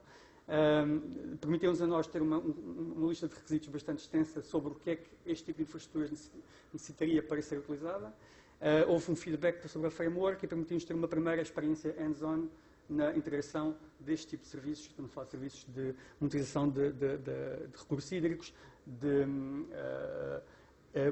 classificação do uso de solo multitemporal, de suporte à agricultura, de diferentes serviços com diferentes requisitos e que estavam a ser implementados pela primeira vez numa infraestrutura deste género e como tal, foi bastante útil para nós e para a nossa experiência esta informação. Depois, isto foi aproveitado para consolidar este sistema eu vou pôr aqui o vídeo a funcionar, no Seamotion. Foi um projeto que nós tivemos, um projeto nacional com o Instituto Meteorológico Português e com o Instituto Hidrológico Português, para também desenvolver serviços operacionais num ambiente cloud, com base em Open Data. E nós tínhamos 3 serviços, um serviço de Sea State Index, ou seja, de um índice de estado do mar para aproximação a portos, um serviço de caracterização de áreas de pesca e um serviço de comparação de parâmetros meteoceanográficos. E o grande esforço neste projeto foi realmente utilizar dados abertos. Isto aqui estava a ser supervisionado, ou estava no âmbito da implementação do SNIMAR, pegar nestes dados abertos, standardizá-los segundo a norma Inspire e disponibilizá-los à infraestrutura cloud para que alguém conseguisse fazer serviços sobre eles. Foi bastante útil para nós para conseguir otimizar ou melhorar a nossa solução de catálogo. Nós optámos por uma solução de catálogo SICAN, que não está originalmente feito para dados geoespaciais, mas que está a ser cada vez mais desenvolvido nessa área e que tem uma extensão para o modelo Inspire e que nos permitiu ter realmente os metadados no modelo Inspire e permitiu-nos ter esta ferramenta de visualização que vocês podem ver do lado direito do slide para conseguir ver de uma maneira integrada os diferentes serviços. Já agora está aqui os diferentes serviços. Aqui também uma das coisas que nós retirámos deste projeto foi o input dos end-users. Nós tivemos reuniões com a Autoridade Marítima Nacional, com a Administração dos Portos, que olharam, por exemplo, para o nosso índice de estado do mar e para os interfaces que nós estávamos a desenvolver e nos deram input e feedback sobre se seriam realmente úteis para eles. Isto levou-nos ao terceiro projeto, ao Correcif. O Correcif era um projeto completamente diferente. Enquanto os outros eram feitos para serviços operacionais e para integração de serviços operacionais, aqui o objetivo era facilitar a investigação para as zonas costeiras. E isso implica um conjunto de requisitos completamente diferente. Implica uma maior flexibilidade do sistema. Os serviços operacionais são caixas negras que nós metemos na cloud e eles processam e dão-nos um output. A investigação, não. A investigação é um processo de aprendizagem onde nós estamos a tentar que um investigador, que pode ser mais ou menos experiente em observação da Terra, aprenda as diferentes técnicas e os diferentes produtos e as diferentes mais-valias da utilização da observação da Terra. E isso implica criar funcionalidades para 3 diferentes perfis de utilizadores, o utilizador noviço ou inexperiente, um utilizador intermediário e um utilizador expert, que têm diferentes necessidades. Por exemplo, o utilizador noviço não tem necessariamente uma visão sobre os diferentes datasets de observação da Terra. Não tem que saber exatamente os detalhes sobre cada um desses produtos. Ele quer gerar dados de, por exemplo, altimetria ou de batimetria. E através de aplicações que nós temos disponíveis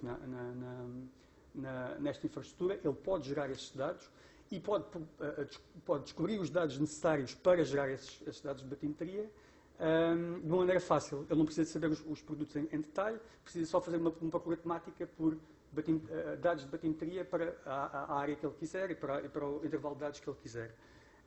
Isso permite-lhe a ele depois correr aplicações que já estão disponíveis e que ele não necessita de grandes conhecimentos para implementar. Mas um utilizador intermediário pode querer já compor os seus workflows, as suas cadeias de processamento, ou adaptar cadeias de processamento que já existam. Imaginam que eu quero fazer também um mapa de batimetria com imagens de satélite, mas utilizando o seu algoritmo. Ele pode desenvolver o seu componente, colocá-lo na infraestrutura, disponibilizá-lo como mais um componente num conjunto, num toolkit de aplicações que nós temos e pode compor um novo workflow e correr isso para diferentes dados ou para diferentes datasets. Isso implica que nós temos que ter uma capacidade de compor cadeias de processamento, que nós temos que ter modelos de dados não só para os dados, mas também para os componentes de processamento e para os workflows, porque é necessário que para que seja rastreável e para que seja partilhável esta informação, é necessário que haja metadados para cada um deles e é necessário também que haja uma plataforma colaborativa que permita partilhar e reproduzir este conhecimento e estes resultados.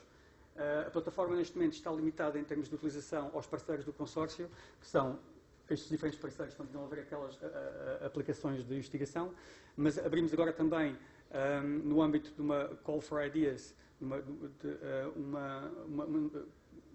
a aplicação a 8 novos investigadores e, no final do projeto, nos últimos 6 meses de projeto, vai estar aberta para toda a gente poder utilizar, através de um registro muito simples. Pronto. E isto leva-nos ao último projeto, que é o NextGeos. O NextGeos é um projeto também H2020, que começou o ano passado, vai durar até 2020, e cujo principal objetivo é criar um data hub europeu de dados gerados pelo GEO, que é o Group for Earth Observations. Eu não sei se vocês conhecem, mas é uma organização internacional que fomenta a utilização de dados abertos. A Deimos está a coordenar um consórcio de 27 parceiros para implementar um data hub europeu. Basicamente, é um pouco a tentativa da Comissão Europeia de afirmar as coleções de Sentinela, de Copérnicos, todas aquelas coleções de dados de satélite que estão a ser gerados atualmente nesta comunidade. Para nós e para a infraestrutura que nós estamos a tentar desenvolver, isto implicou um esforço enorme em termos de escalar a nossa capacidade de processamento e de standardizar as nossas interfaces. Estamos a falar de uma escala em termos de diversidade de datasets muito grande, que vão desde datasets de observação da Terra a datasets in situ e, por exemplo, a dados de ciência cidadã. Todos estes datasets estão a ser integrados através de interfaces protocolados, obviamente, todos aqueles interfaces protocolados que foram falados já várias vezes nas apresentações destas diferentes sessões. Isso implicou realmente um grande esforço de standardização das nossas interfaces e permitiu também desenvolver um conjunto de sistemas periféricos bastante interessantes para o utilizador. Por exemplo, nós monitorizamos a nossa qualidade de serviço e disponibilizamos essa qualidade de serviço aos utilizadores através de aquilo que nós chamamos de KPIs, Key Performance Indicators, que são indicadores como, por exemplo, a quantidade de dados descarregados por uma determinada aplicação, o número de datasets utilizados nessa aplicação, uma série a velocidade de download desses mesmos dados, a velocidade de download dos diferentes data providers para que possa comparar e escolher o data provider melhor para uma determinada altura. Tudo isso é fornecido pela plataforma. Além disso, estamos a desenvolver, não somos nós, novamente é uma parceria enorme, são 27 parceiros, mas há uma universidade em Barcelona que está a desenvolver um mecanismo de user feedback, em que a lógica é que quem utiliza os dados possa dar feedback sobre estes dados, se eles são bons, se eles são maus, e permita assim que isso faça parte de alguma forma dos metadados desses datasets e tornar aquilo um documento vivo da utilização dos dados. Os diferentes pilotos tem um foco nos SDGs, tem diferentes níveis de readiness, de prontidão, digamos assim, e por isso testaram bastante os requisitos do nosso sistema. E pronto, e foi também uma oportunidade de ter as comunidades de utilizadores de cada uma destes pilotos que testam as capacidades da plataforma envolvidas no desenvolvimento da plataforma e a dar feedback para a plataforma. Estão aqui os diferentes pilotos, abordam diferentes áreas e têm diferentes escalas, só para dar aqui uma visão muito geral. E então, só para concluir, realmente tentar dizer que estes tipos de sistemas e serviços devem ser desenvolvidos em colaboração muito estreita entre quem está a desenvolver o sistema, os catálogos, as interfaces web, as infraestruturas cloud, todos estes diferentes componentes, as pessoas que estão a desenvolver estes diferentes sistemas devem estar a falar constantemente com quem quer desenvolver os serviços de Land Use Land Cover, os serviços de agricultura, os serviços de aplicações marítimas, todos esses serviços que estão a ser, e depois também com quem vai utilizá-los. Todos estes devem estar integrados neste ecossistema e devem estar, de alguma forma, a contribuir para que ele seja desenvolvido. Depois, o uso de standards é chave para que o sistema seja interoperável e para que estes diferentes sistemas, os diferentes componentes, não só para que os diferentes componentes do sistema consigam comunicar entre si, mas também para que o sistema, no geral, consiga comunicar com os sistemas externos. Isso é óbvio e permite-nos ser agnóstico em termos de os cloud providers, permite-nos ter interfaces comuns para os diferentes componentes desenvolvidos por diferentes instituições e chegar a um conjunto maior de utilizadores. A Demos está realmente focada na criação deste ecossistema e que tem este conjunto de requisitos que já falei também anteriormente e que nós estamos a tentar cada vez tornar a nossa solução cada vez mais robusta e é um trabalho sempre progressivo e vai continuar nos próximos anos garantidamente. Bom, obrigado.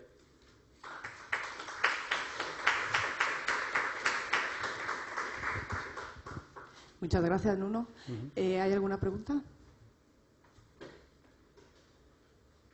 Yo tengo una pregunta. Cuando has dicho que Next.Geos estabais estandarizando la interfaz, ¿a qué te refieres? ¿Se proporcionan los datos mediante servicios OGC? O... Sim, a OGC faz parte do consórcio e nós estamos a trabalhar com eles, obviamente, para que todos os interfaces que nós estamos a utilizar, e são interfaces desde a parte dos metadados à parte dos diferentes serviços que estão disponibilizados.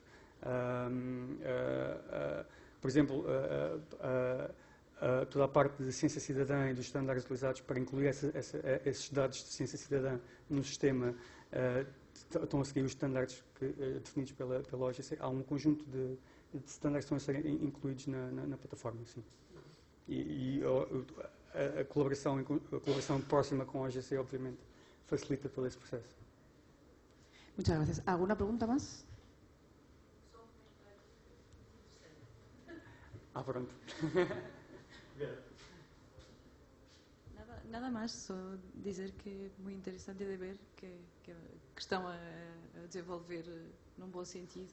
Não vejo exatamente como é que se consegue resolver a ideia de que se podem ir buscar informações a tantas fontes e acho que é um desafio bastante, mas é um desafio que está, como vocês veem, nas mentes dos produtores e dos detentores da informação. Portanto, nós também no início, quando começámos este trabalho, achámos muito difícil, realmente existe uma diversidade tão grande de fontes de dados e buscá-los todos é uma tarefa dantesca, mas a verdade é que com este tipo de interfaces protocoladas facilita bastante. E nós já conseguimos no Next.Geos, por exemplo, obviamente fazer o harvesting de todos os Sentinel, estamos a fazer o harvesting dos dados do Serviço Marítimo de Copérnicos, do Serviço de Land também, desde que eles forneçam APIs que permitam fazer essa coleção desses dados, nós conseguimos catalogá-los e torná-los descobríveis. Sim, pode ser. Ajudando. E é esse o compromisso do Next.Geos, é essa a principal missão do grupo de observação da Terra, do GEO, do sistema que eles estão a criar e do Next.Geos por extensão. ¿Alguna pregunta más? Pues nada, muchas gracias, Nuno. Vamos a pasar a la última presentación, que corre a cargo de Álvaro Arroyo, de Estudios GIS, y nos va a contar el programa Copernicus al alcance del usuario de las infraestructuras de datos.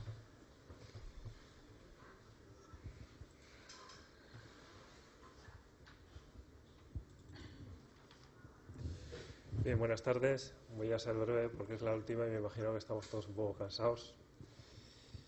Bueno, como me han presentado, efectivamente soy Álvaro Arroyo y la ponencia se denomina el programa Copernicus al alcance del usuario de las IRES. La ponencia está articulada en tres breves capítulos: el programa Copernicus y sobre todo el Sentinel-2, la constelación Sentinel-2 o los satélites Sentinel-2, la descarga y tratamiento de imágenes Sentinel-2 y la difusión de productos Sentinel-2 a través de las IRES, ¿no? Que sería la propuesta que queríamos lanzaros. Bien, bueno, el programa Copernicus, me imagino que todos los conocemos, pero es un programa que se posiciona como el programa de observación de la Tierra más ambicioso de la historia, y así realmente lo es. Está diseñado para proporcionar información precisa, actualizada y de fácil acceso. Luego veremos si eso es así o no. El objetivo es gestionar mejor el medio ambiente y monitorizar y mitigar el cambio climático y reducir o garantizar la seguridad de los ciudadanos. Los beneficios, la carta de los Reyes Magos que ellos mismos definen es que entre los beneficios y aplicaciones del propio programa Copernicus pues estaría la agricultura, el cambio climático, el desarrollo y cooperación, energía, medio ambiente, planificación urbana y regional, etcétera, etcétera, etcétera. Vale. El programa Copernicus está formado por una constelación de satélites denominada Sentinel. El Sentinel-1, bueno, es radar, son imágenes de radar. No voy a entrar mucho en ellos, y más deciros que, por ejemplo, nosotros el Sentinel-1, la información de radar lo utilizamos para un inventario de patrimonio arqueológico, para detectar patrimonio arqueológico en el Sáhara, y que entre otras muchas cosas las imágenes de radar son bastante potentes y la verdad es que merecen la pena. Pero en lo que quería centrar la ponencia es en el Sentinel-2. El Sentinel-2, bueno, luego hablaremos, está el Sentinel-2A, 2B, en fin. De los que están en órbita en estos momentos, hay 5 de ellos: el Sentinel-1, el 2, el 3 y el 5. Y como decía, quería centrarme en el Sentinel-2. Básicamente, todos sabemos que es el Sentinel-2A y el B. El 2A fue lanzado en junio de 2015. El B es de marzo de 2017. Respecto a la resolución temporal, son 10 días. Lo que pasa es que como son cubren toda la cobertura terrestre cada 10 días, y son 2, pues combinando son 5, por tanto tenemos una resolución temporal de 5 días, combinando los dos. La resolución espacial en función de las bandas que utilicemos son 10, 20, 60 metros, vamos a decir que son 10, y la resolución espectral son 13 bandas. Ahí tenéis un esquema de las 13 bandas. En el espectro visible tenemos la primera, la segunda y tercera y cuarta. El cercano, el infrarrojo cercano estarían las bandas 5, 6, 8, 8A y 9, y el 10, 11 y 12. Bueno, son 13, pero bueno, están numeradas así. Estarían ya en el infrarrojo medio.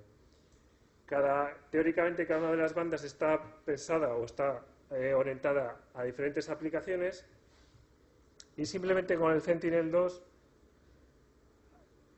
hay un montón de aplicaciones, obviando el Sentinel-1, el radar y demás. Hay un montón de aplicaciones, desde agricultura y silvicultura, seguimiento de cultivos, predicción de cosechas, estado de vegetación, gestión y protección de recursos forestales, deforestación, detección de cambios, etcétera, etcétera, monitorización de humedades. Es decir, simplemente con los satélites Sentinel-2A y 2B hay un montón de aplicaciones que, como decimos, está cubriendo toda la cobertura terrestre y, por tanto, deberían tener una difusión y una facilidad de uso muy importante, porque precisamente el potencial que tienen es enorme, ¿no? Cuando vamos al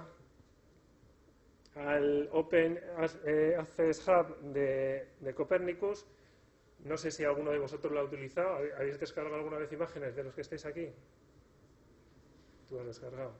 Nosotros también, bien.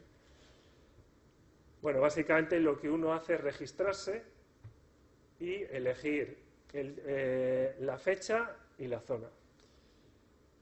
Una vez que lo ha hecho, bueno, tiene una serie de herramientas de visualización que podemos ver. Bueno, te sale el resultado de posibles imágenes, tienes la posibilidad de visualizarlo y luego extraes la descarga.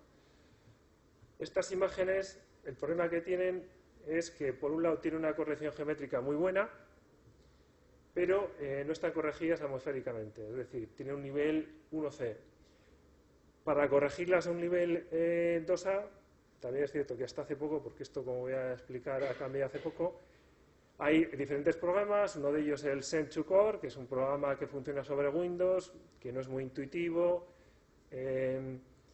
y otro sería el de la propia Agencia Espacial Europea, que es el Sentinel-2 Toolbox. En cualquiera de los casos son programas que requieren de determinados conocimientos técnicos, etcétera, etcétera. Y además, una vez corregidas, esa corrección atmosférica, bueno, la corrección atmosférica que traen por defecto es una corrección atmosférica a alto nivel, pero no a bajo nivel, es decir, tiene presencia de nubes y demás.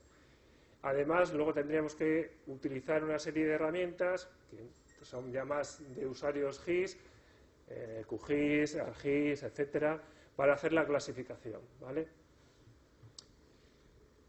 Como decía, realmente este tema de que las imágenes que uno se descarga están en el nivel 1C ya ha sido superado hace meses, ya que desde el Open Access Hub ya permite bajarse imágenes con la categoría 2A. Por tanto, esa corrección atmosférica teóricamente ya viene hecha.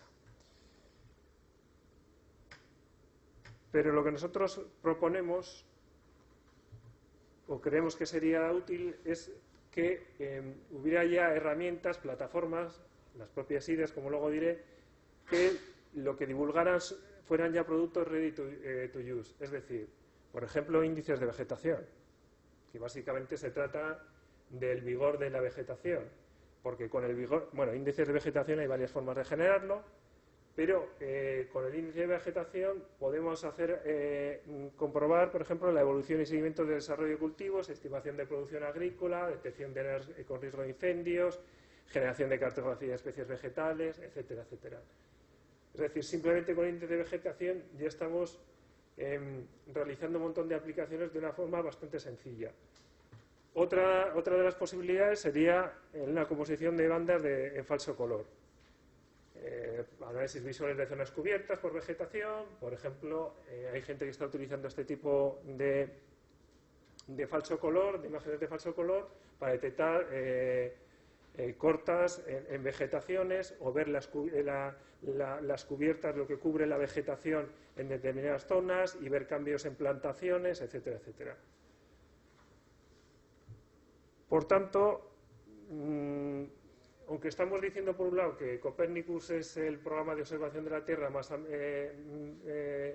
ambicioso de la historia, que es cierto, quizá deberíamos facilitar un poco, o Copernicus debería facilitar, que desde usuarios de las IDES pudiéramos hacer uso más fácil de esas imágenes. Bien, facilitando ya las imágenes corregidas, que se van en la línea, y sobre todo facilitando ya productos que estén preparados para un uso más cercano, sin tener tantos conocimientos y usos de programas, ¿vale? ¿Por qué? Porque ya existen las IDES me imagino que conocemos todos, son plataformas conocidas, de fácil difusión y búsqueda, llegan a un número de usuarios cada vez mayor. Las IDES prácticamente las estamos utilizando no solo todos los que estamos en este sector, sino en otros sectores, empresas y demás. Y además, esa visualización y descarga de la información debería ser sin restricciones ni mecanismos de registro. Una de las cosas que comentaba al principio que no es que sea un gran inconveniente, es que el portal de Copernicus lo primero que te manda es registrarte, ¿vale? Entonces, como ejemplos de uso, bueno, yo aquí os voy a poner uno de una IDE que ya contempla estos productos listos para usar, que concretamente es el GeoEuskadi. Sin más, cuando nosotros entramos al GeoEuskadi, me imagino que lo conocéis, es el portal de referencia de la IDE de infraestructura de datos de Euskadi. Vamos a avisar de mapas.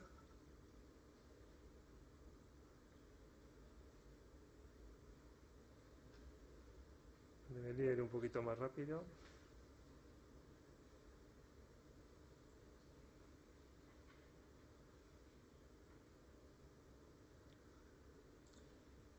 Y en imágenes de satélite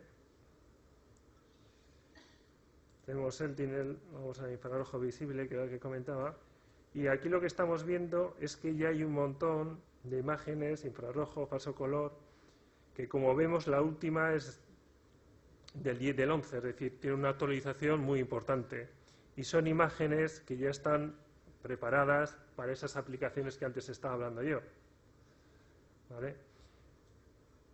Si tuviéramos IDE de vegetación, si en el resto de IDEs tendríamos accesible este tipo de información, desde luego facilitaríamos mucho el uso de las imágenes de Copernicus, que, como decía, realmente es un proyecto muy importante, muy ambicioso y que se obtiene información muy valiosa para un montón de aplicaciones.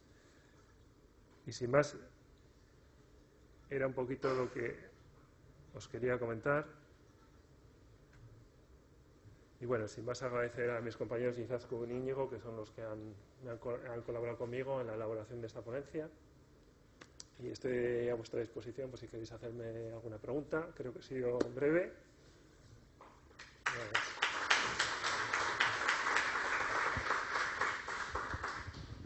Muchas gracias. ¿Alguna pregunta? A mí me gustaría saber esto que nos has enseñado del portal de Euskadi. ¿Qué lo enseñan? ¿A través de servicios WMS, WMTS? Sí, lo están haciendo a través de servicios web. Pues eso es una buena pregunta. Vamos a ver, efectivamente, como decía, el Sentinel 1 y el Sentinel 2 tienen una resolución temporal de 10 días, que combinando los dos, 5 días. Creo que tiene un proceso automatizado, me estaban diciendo hace poco, por la cual creo que llegan a cargar cada 5 días.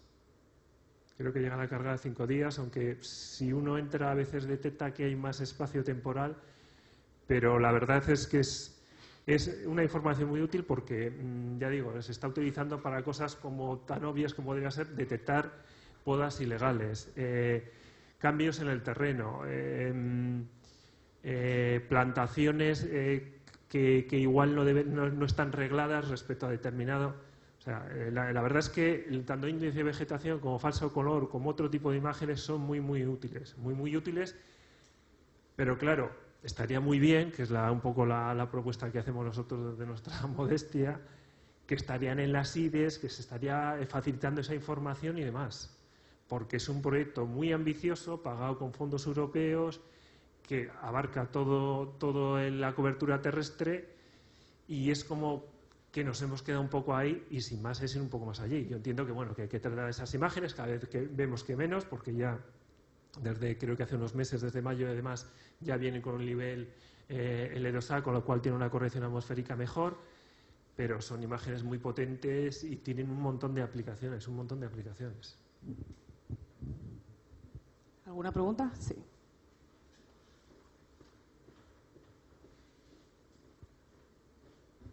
Me imagino la respuesta debe ser obvia, pero las IDEs, si ponemos este tipo de información, entiendo que lo que propones es esto, ¿no? Que hagamos este paso intermedio para que el usuario tenga más accesible la información.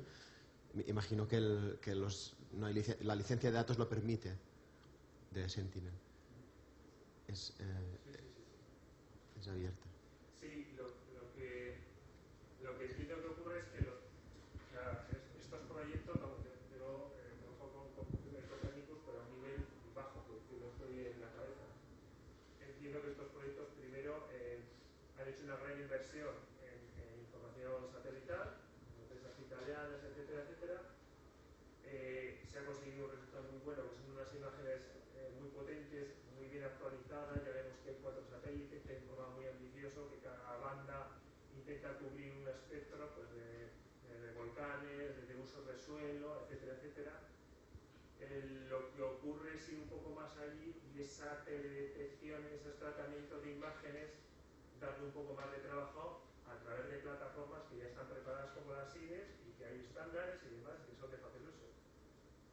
Lo mismo que estábamos viendo ortofotos hace 2 años y parecía una novedad, y hoy en día todo el mundo, si no ve la ortofoto, dice, pero no hablo sobre nosotros, sino de cualquier profesional, arquitecto, un ingeniero que entra en proyecto. Este tipo de imágenes son muy útiles para un montón de disciplinas y es un componente, desde nuestro punto de vista, es un componente más de la IDE. Sí, muchas gracias. Muy interesante. ¿Alguna pregunta más? Pues nada, muchas gracias por traernos el futuro y ver cómo vamos a ver los datos dentro de poco. Y nada, y por la propuesta que hace a todos los organismos, ¿no?, para que pongamos a disposición estos datos, que yo creo que es muy interesante. Pues nada, cerramos la sesión y mañana a las 9 nos vemos para continuar. Muchas gracias.